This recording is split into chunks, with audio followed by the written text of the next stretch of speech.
toto bolo auto, s ktorým sme zažili neskutočne, ale fakt neskutočne veľa zabavy.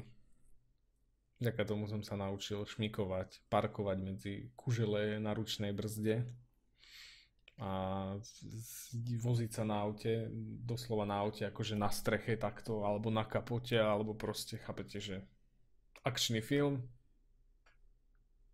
typeček ide proste autom, to sa nám stalo na jednom sídlisku, kamoša sme posadili do auta, čo nemal vodičák, a čo si sme išli riešiť, my sme vystúpili a on si sadol za volant, že brm brm, hej, chápete, deti proste, hej, ja som mal vtedy 18, ja som vodičák už mal, kamoš mal 19, to bolo jeho auto a jeden kamarát ešte nemal proste 18 a nemal ani one.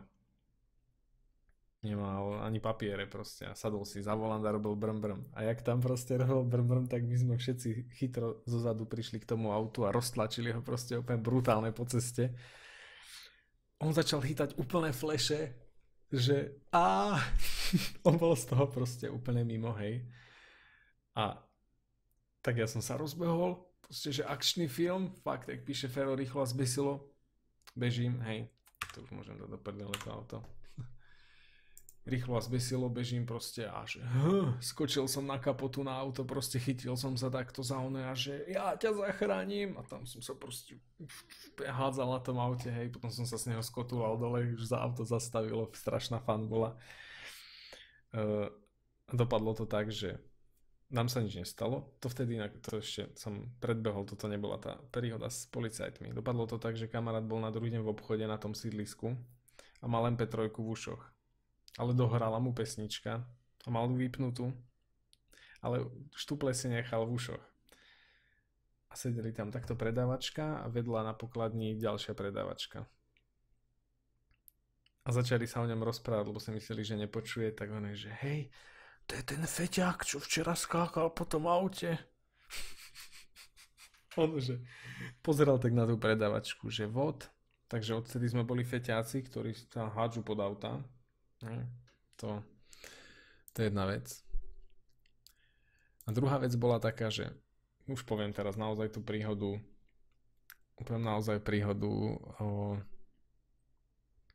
o tých policajtoch.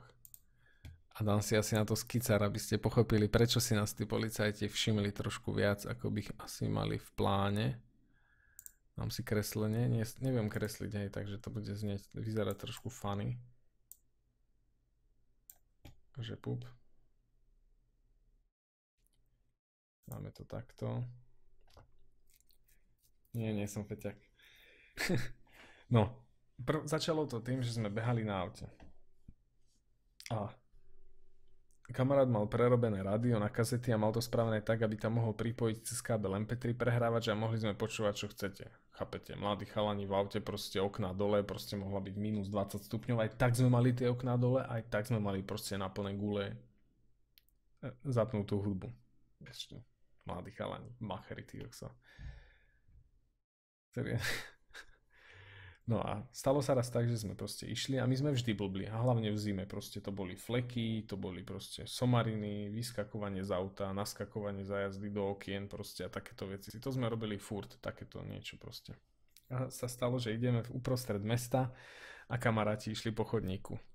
A že hej, to sú chalani, proste ja som začal vytrubovať, lebo ja som bol za volantom a kamarát, ktorému patrilo to auto, tak sa hral s tým MP3 prehrávačom, ktorý tam mal proste na tú hudbu. A ja, že čaute chalani.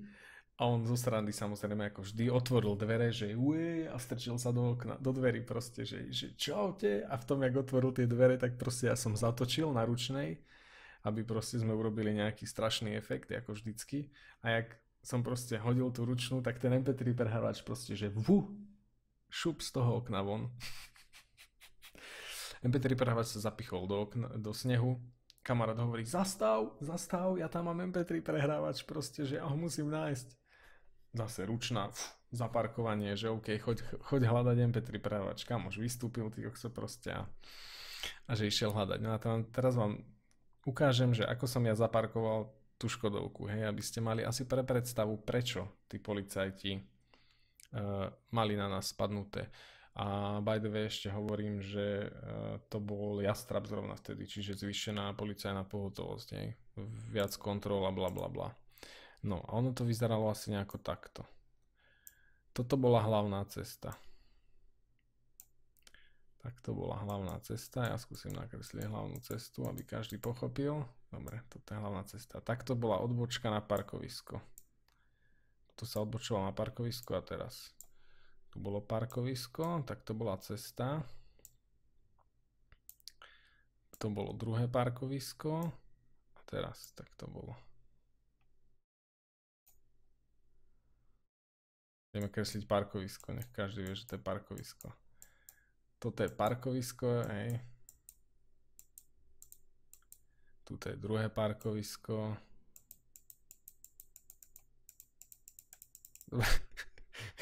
Každý chápe, čo to je, hej. A takto bola cesta na ďalšie parkovisko, hej. A toto bola hlavná cesta, cez stred mesta, v podstate. Ja som s tou Škodovkou zaparkoval takto. To je auto, hej.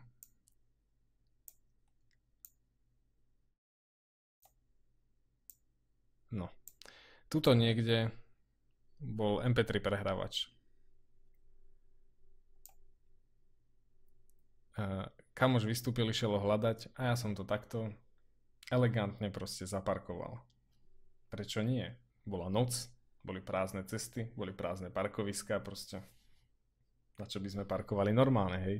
A na tej ručnej proste bolo ešte super.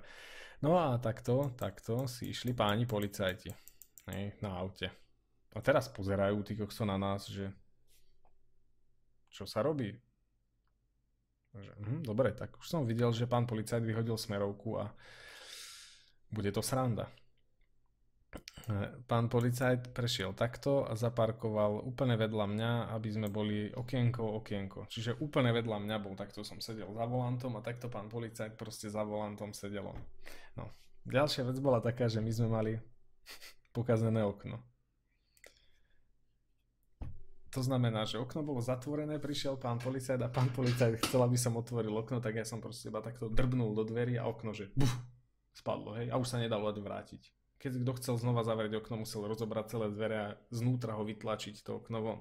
Čiže proste prišiel pán policajt, ukázal na mňa, ja som, že tresk do dverí, okno spadlo, že elektrické okná, luxus. Pán policajt sa na mňa díva, že pán vodič, mohli by ste trošku dať to auto normálne, akože mimo cestu? A že OK, však prečo nie? Zaradím spátečku a cúvam. Takto som cúval túto. Aspoň nech to není proste na tejto križovatke do všetkých parkovisk. Tak som takto nacúval a zastavil som asi túto niekde. Pán policajt prišiel takto ďalej a zaparkoval takto vedľa mňa zase, aby sme boli okienko, pretože nechcelo sa mu vystupovať pánovi policajtovi. No, v tom, jak som tu zastavil, som vypol motor s tým, že som si neuvedomil, že to je kopec. A jak ten policajt vedľa mňa stál a ja som vypol motor a zaradil som neutrál, tak ja som s tým autom začal cúvať proste. To už som videl, ako policajt sa vystrkuje z okna, že mohli by ste prosím vás zastaviť to auto? Tak som zatiahol ručnú, pán policajt musel ešte podať trochu auto ďalej ku mne, aby bol zase vedľa mňa, hej. Nie som zlý šofér, ale bol som prvýkrát zastavený policajtmi, takže som bol taký nervózny, že som automaticky proste netušil, čo robím, hej, takže preto som cúval, aj keď som nechcel cúvať.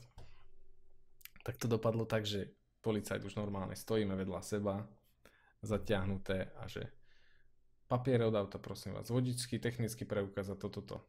Prvé, čo som podal pánovi policajtovi, že podal som mu vodičák a že papier od auta ja nemám. Jak to, že nemáte papiere od auta? Že to není moje auto. A že koho to je auto? Toho chalana, čo tam hľadá ten MP3 prehrávač. Aha, dobre, tak my si počkáme na toho pána. Tak počkali proste. A tak, jak sme čakali, on sa vracal späť, teda hej, odtiaľ to proste k autu, tak ten policajt sa tak divá, čo? A čo, dáme fúkať? A ja som, dajme fúkať. A ten, že, Že tak pousmiel proste, došiel kamoš, dal mu papier od auta a on že OK, dávajte si pozor a parkujte už normálne. A išli preč. Som že by the way, nemal som nič vypité, v živote by som nesadol za volant ani s malým pivom alebo s niečím, takže proste mohol mi dať fúkať, nič by sa nestalo, hej. Možno keby dá fúkať chalanom, tak by prišli aj na to, na čo by nechceli, ale takto dopadla moja celá prvá skúsenosť s pánmi policajtmi. Bolo to mega funny, proste mega úplná story, že to málo kto zažije takéto niečo s ujom policajtom.